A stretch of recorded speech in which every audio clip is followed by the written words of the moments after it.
My name is Lenora Villanueva. I'm 28 years old, and I used to believe that if you stayed consistent, if you showed up, paid your bills, kept your promises, life eventually met you halfway. That's the lie I lived inside. Because the truth is, you can do everything right and still end up financing your own betrayal. If the people closest to you decide you're easier to use than to love. I met Ethan Caldwell on a morning that started like every other. Coffee gone lukewarm, hair still damp at the nape of my neck, brain already running through a list of things I needed to handle before the day swallowed me whole. I was 24, 3 years into my career, responding to what should have been a routine domestic complaint at an apartment complex on the east side. Neighbors called about screaming at 5 in the morning, doors slamming, someone sobbing loud enough to rattle the hallway. When I knocked, the door opened a crack, then wider. And there he was, Ethan. He looked like he'd thrown on the first clothes he could find. Sweatpants, an oversized shirt, bare feet. His face was flushed with embarrassment, like he'd been dragged into chaos against his will. Behind him, I could hear a woman and a man yelling at each other like they were trying to rip the walls apart with sound alone. "I'm so sorry," Ethan said immediately. Once, twice, like apologies were oxygen and he was terrified of running out. Turns out he was the roommate, caught in the crossfire of his best friend's relationship explosion. Ethan had been trying to calm them down when the neighbors finally called it in. He offered me coffee. He offered me a witness statement, and when my pen paused over my notepad, he gave me his number, in case you need anything else. I knew what that meant. 2 days later, I called him. And for 4 years, I thought I'd found something rare, a man who didn't demand I shrink to make him feel big. He worked in compliance, quiet job, steady hours. He admired that I was disciplined, that I didn't waste money, that I built my life with my hands instead of waiting for it to be handed to me. When we moved in together after 2 years, he insisted on splitting utilities, even though I told him he didn't have to. "I want this to be equal," he said, and he sounded sincere enough that I believed him. Looking back, I can see the foundation being poured, carefully, deliberately, not love, not equality, positioning. But before I tell you how the man who held my face like I was fragile glass turned into someone who could laugh at me behind my back, you need to understand my family. Because that's where this story really begins. And it's why the betrayal landed like a blade between my ribs instead of a slap across the cheek. I have an older sister, Jade Villanueva. She's 31. And in my parents' world, Jade isn't just the eldest. She's the chosen. The one with potential. The one with dreams. The one whose failures are always framed as temporary setbacks, while my achievements are treated like obligations I owed the family for existing. Jade hasn't held a real job in 6 years. 6 years. Meanwhile, I've worked since I was 16, bagging groceries, cleaning offices overnight, doing security shifts, taking any job that didn't ask too many questions, and paid enough to keep the lights on. I didn't get a safety net. I didn't get time to find myself. I got bills, responsibility, and parents who looked at my reliability like it was my personality. At 21, I put myself through the academy. At 22, I was on patrol. I climbed quietly, steadily, never flashy, never reckless. By 28, I had a solid career, decent savings, and a small rental property that was starting to pay for itself. But none of that mattered at family dinners, because Jade could show up late, smelling like smoke, laughing too loud with no plan for her life, and my parents would still light up like she'd just cured cancer. Every holiday, Jade found some way to dim me. If I got a commendation, she'd mention how my job was just paperwork and drama. If I talked about buying my house, she'd compare it to some friend's parents' mansion. If I mentioned a promotion, she'd pivot to her newest business idea, something about investing or starting a brand, always vague, always just around the corner. And my parents, they'd nod, encourage, praise, like Jade's daydreams were more valuable than my reality. The bitterness in her eyes used to confuse me. I couldn't understand why my success offended her so deeply, until I realized my success was proof that her excuses were choices. Here's where Grandpa comes in. My grandfather, Tom Villanueva, my dad's father, spent his last 3 years in a nursing home. Alzheimer's took him in slow, cruel pieces. Some days he recognized me. Some days he didn't. Some days he called me by my father's name or looked through me like I wasn't there. Do you know who visited him every single week? Me. Just me. Jade never went once. too busy with her projects, which usually meant sleeping until noon and playing games or scrolling on her phone. My parents went maybe once a month, and even then they complained about how depressing it was. But I was there every Saturday, 3 to 5, like clockwork. I brought him his favorite snacks, sat with him while he watched old westerns, even when he didn't understand the plot anymore, listened to the same stories on repeat, held his hand when he got scared and asked where his wife was, my grandmother, dead for years. I showed up because he was family, and because nobody else cared enough to be uncomfortable for a few hours.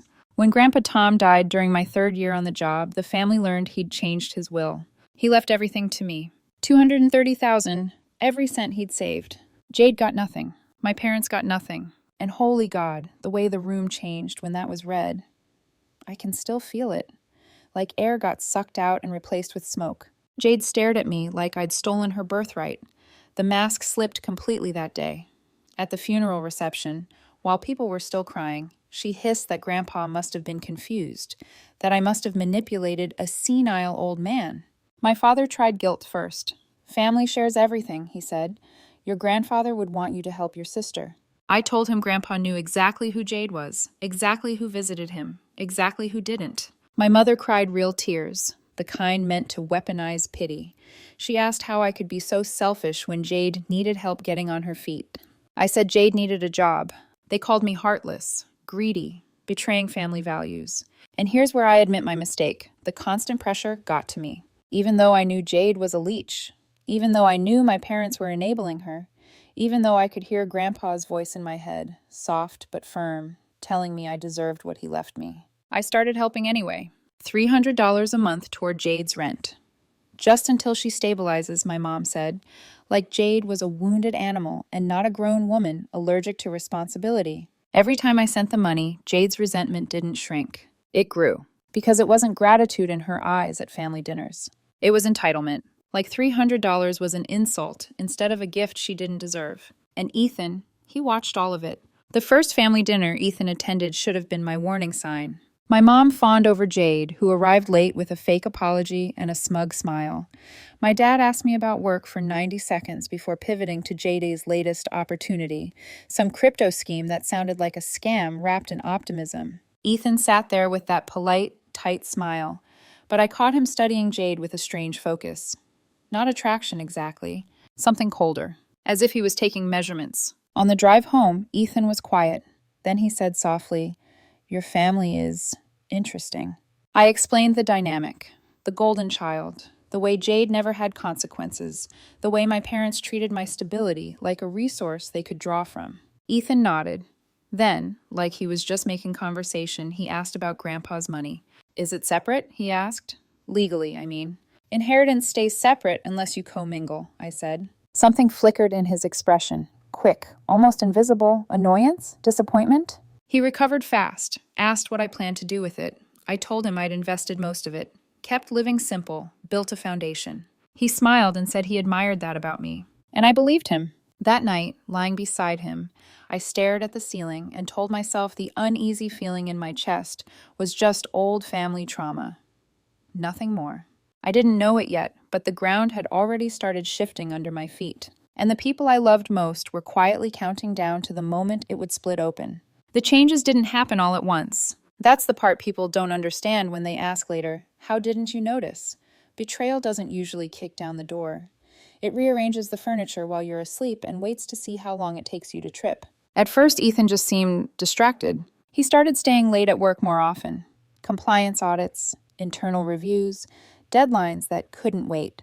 When I asked questions, he'd sigh like I was inconveniencing him, like my concern was a flaw in my character instead of a normal response to distance. Our routines shifted.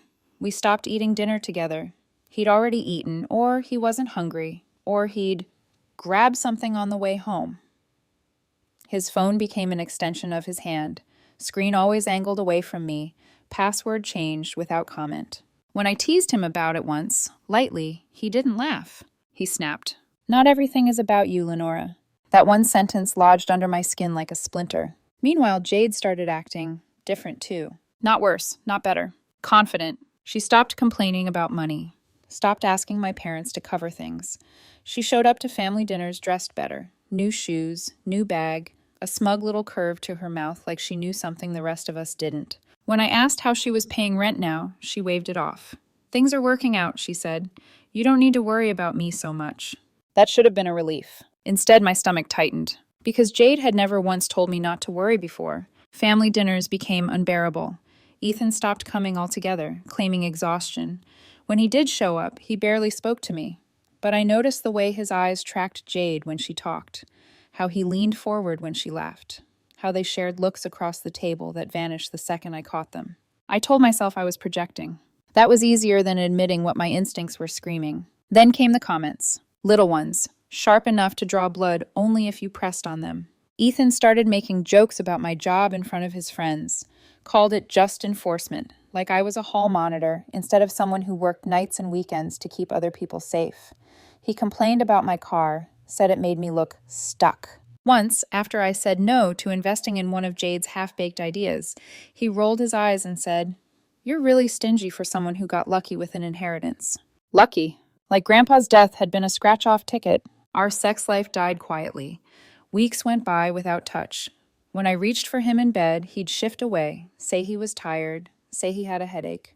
When I tried to talk about it, he accused me of being needy. I stopped asking. That's when the lying got sloppy. One night in late October, Ethan said he had drinks with coworkers. I got off shift early and drove home out of habit. Only his car wasn't there. No problem. People move around. Except the next morning, his jacket was hanging on the chair, untouched. And when I checked the credit card statement a few days later, I saw charges from a bar across town. A bar I'd never been to. A bar suspiciously close to Jade's apartment. Another night, he said he was working late. I called his office, something I'd never done before, and the receptionist told me everyone had left an hour earlier. When I asked Ethan about it, he snapped again. "Why are you interrogating me?" That word, interrogating, was almost funny, given my job. Almost. I started paying attention the way I'd been trained to, not emotionally, observationally. Patterns, timelines, inconsistencies. Ethan's car wasn't home when it should have been. His stories didn't line up. He showered the second he walked through the door, like he was trying to wash something off. He smiled at texts he didn't want me to see. And Jade? Jade stopped answering my calls. She texted instead, short, polite, distant. The final push came on a Sunday night. Ethan told me he couldn't make family dinner, again, because of a last-minute issue, so I went alone. Jade was already there, sitting in my parents' living room like she owned the place. She looked relaxed, comfortable, not stressed, not broke. Halfway through dinner, her phone buzzed.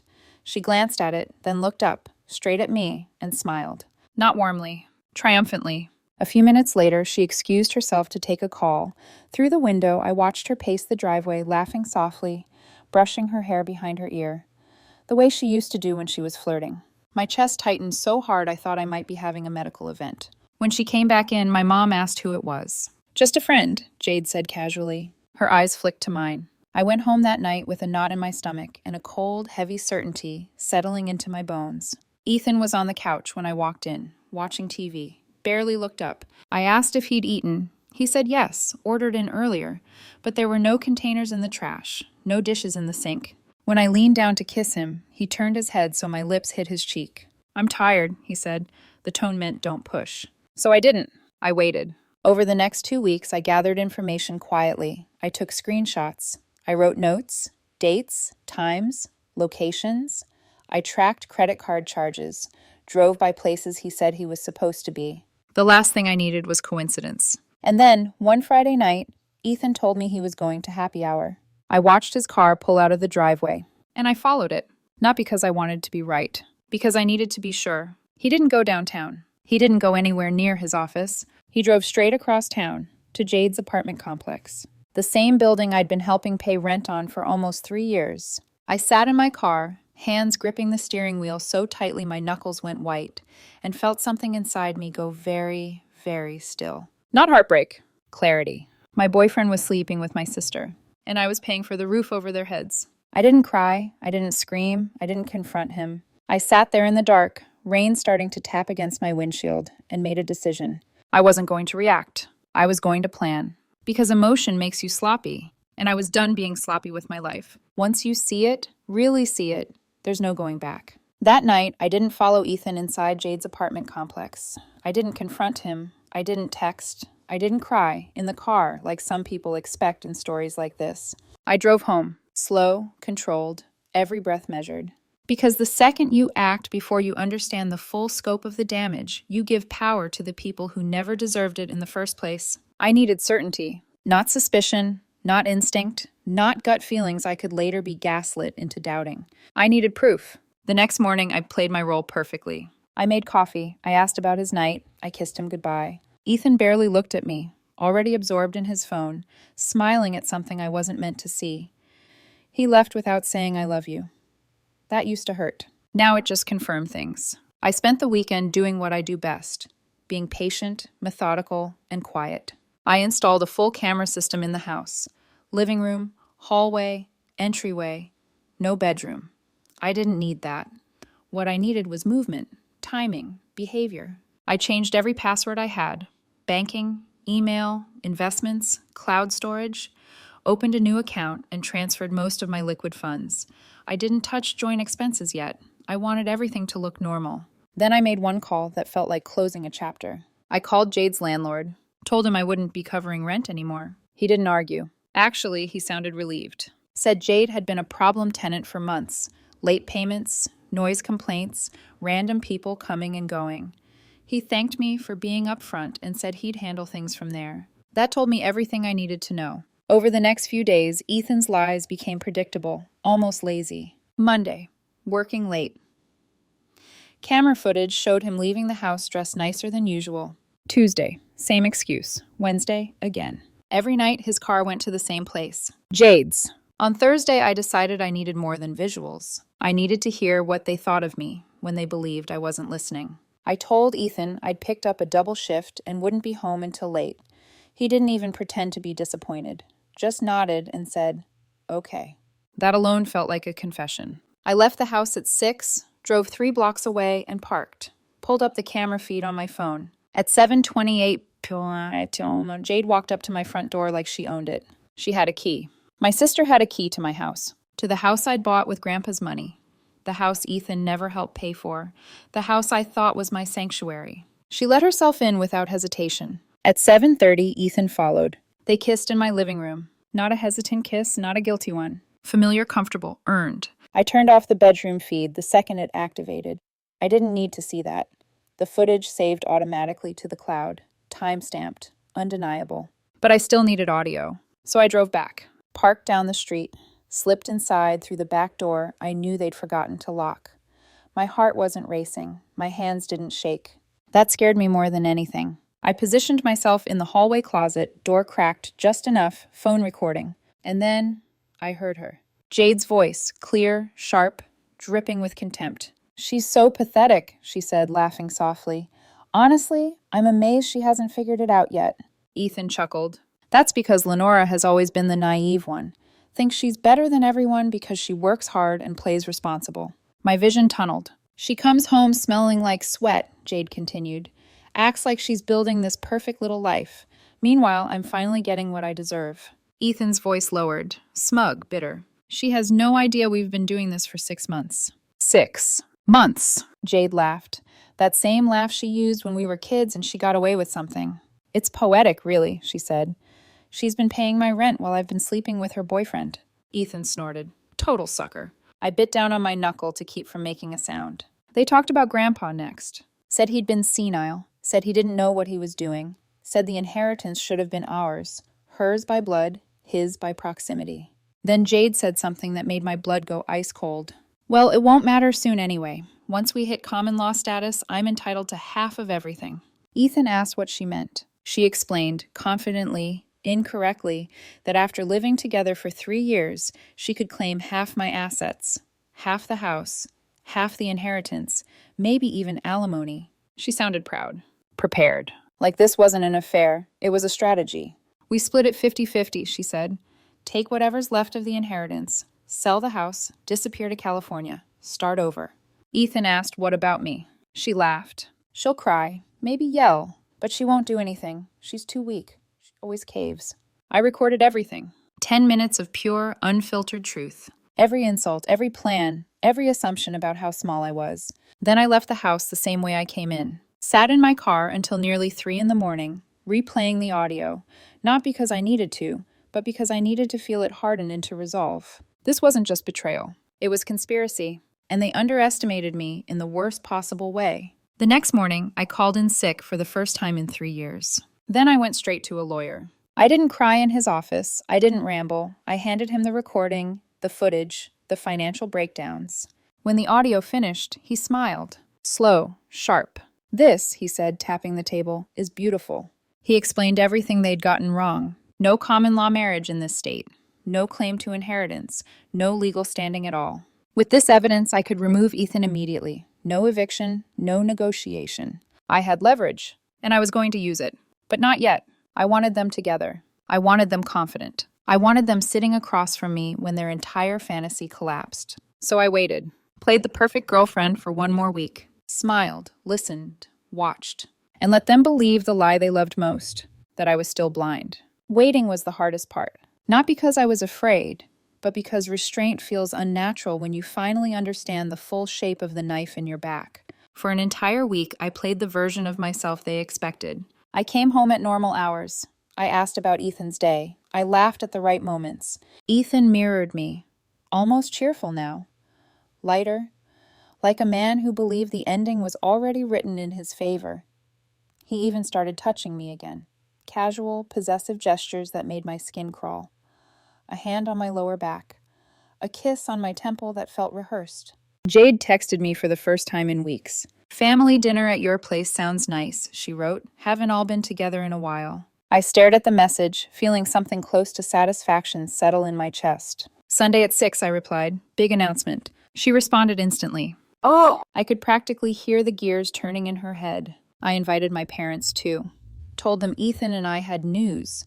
My mother squealed into the phone. My father asked if it had anything to do with finances. I said, "You'll see." Sunday came quietly. I spent the day preparing, not just the food, but the room. I positioned my phone where it could record everything. Laptop open on the coffee table, volume tested, audio file queued, camera feeds synced and backed up, every angle accounted for. Dinner itself was almost pleasant. Pasta, salad, wine. Jade arrived, dressed like she was attending an award ceremony. Hair done, makeup flawless, confidence radiating off her. She hugged me too tightly, whispered, "I'm so excited for you." Ethan showed up last, smug and relaxed, like a man who thought he was about to cash out. My parents settled in, smiling, oblivious. We ate, we made small talk. Jade kept shooting me looks like she was waiting for fireworks. Ethan barely hid his impatience. When the plates were cleared, I stood up. "I wanted to talk to you all about something important," I said calmly. Jade leaned forward, eyes bright. Ethan smirked. "I know about the affair," I continued. Silence fell so fast it felt physical. Jade's face drained of color. Ethan's smile vanished, like it had never existed. "I know you've been sleeping with my sister for 6 months," I said. "I know about the plan to steal half my inheritance. I know everything." Ethan stammered. "What? Lenora, you're being crazy." I hit play. Jade's voice filled the room. "She's so pathetic." Ethan's followed. "Total sucker." My mother gasped. My father stood up so fast his chair scraped against the floor. Jade's hands started shaking. Ethan looked like he might throw up. When the audio finished, no one spoke. Jade recovered first, always the fastest to weaponize rage. She stood up, arms crossed. "Okay, so what? I've lived here long enough to have rights. This is my home too." "No," I said, "it isn't." Ethan jumped in, his voice sharp. "You're nothing without that inheritance, Lenora. A boring middle-class woman who got lucky." I looked at him and felt nothing. Jade turned on him suddenly. "You're not helping." "What?" Ethan snapped. You thought what?" she screamed. "That I'd let you take my half?" She grabbed the vase off the side table and swung. The sound it made when it hit Ethan's temple was sickening. He went down hard. Blood spread across my floor like ink. I called emergency services immediately. Calm, precise. By the time paramedics arrived, Jade was hysterical. Ethan was barely conscious. The police came next. I showed them the recording. They didn't even hesitate. Jade was escorted out in handcuffs. Ethan left on a stretcher. My parents sat frozen on my couch, staring at the blood. My mother finally whispered, "How could you do this to your sister?" I looked at her. She did this to herself. That night, I gave Ethan 1 hour to pack essentials. Everything else went into donation bags. By morning, I changed the locks. The house felt clean, like I could breathe again. The calls started 2 days later. I didn't answer the first one, or the second, or the third. By the fifth, I knew exactly who it was, my mother's number flashing across my screen like a warning siren I'd ignored my entire life. I answered on the sixth. She was crying before I could say hello. "Your sister is in the hospital," she sobbed. "She could have killed him, Lenora. Do you understand that?" "I understand perfectly," I said. My voice surprised even me. Steady, flat, unmoved. "He has a concussion," my father cut in. 12 stitches. No insurance. The bill is over $8,000. There it was. The ask disguised as concern. "And," I said. "And he's your partner," my mother said quickly. "And she's your sister. Family doesn't abandon family." I laughed. Not loudly, not hysterically. Just enough to let them hear how absurd they sounded. "She slept with my boyfriend for 6 months," I said. "Plotted to steal my inheritance. Attacked him when the plan fell apart. And you want me to pay for it?" "She made a mistake," my mother whispered. "No," I said. "She made a series of calculated choices." My father's voice hardened. "If you don't help, you're no longer part of this family." I didn't hesitate. "Good," I said. "That saves me the trouble of leaving." I hung up and blocked both of them. Then I blocked my aunts, my cousins, anyone who'd ever told me to be the bigger person while letting Jade walk all over me. 3 weeks passed in silence. I worked. I went to the gym. I started therapy, not because I was broken, but because I wanted to stay unbroken. The house felt different without Ethan, without Jade's shadow hanging over every room. It felt like my own for the first time. Then one night, there was a knock at the door. I checked the camera. Jade. She looked nothing like the woman who'd strutted into my house weeks earlier. Her hair was greasy, eyes sunken, clothes wrinkled like she'd slept in them. I opened the door but didn't step aside. "What do you want?" I asked. She swallowed. "I messed up. I lost my job. I have nowhere to go." I waited. "Can you help me?" she asked. "Just a little. I'll pay you back." I went inside, came back, and handed her a $5 bill. She stared at it. "Invest in self-respect," I said. "It's the only thing you've never tried." She cried as she walked away.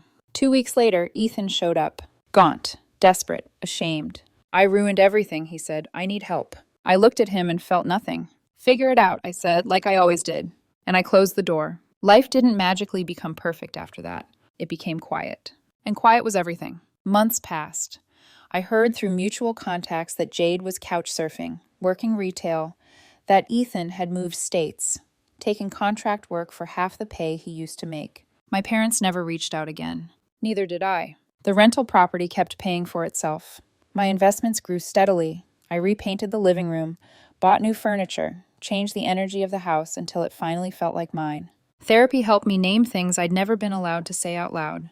That love without boundaries isn't love, it's access. That loyalty without reciprocity is self-erasure. That choosing yourself isn't cruelty, it's survival. A year later, I stood in Grandpa Tom's old watch, the one he'd left me, and realized something had shifted permanently. I wasn't angry anymore. I was free. Some people are born into good families. The rest of us build our own. And for the first time in my life, everything I had, peace, stability, dignity, was mine because I chose it. No guilt, no looking back, just forward.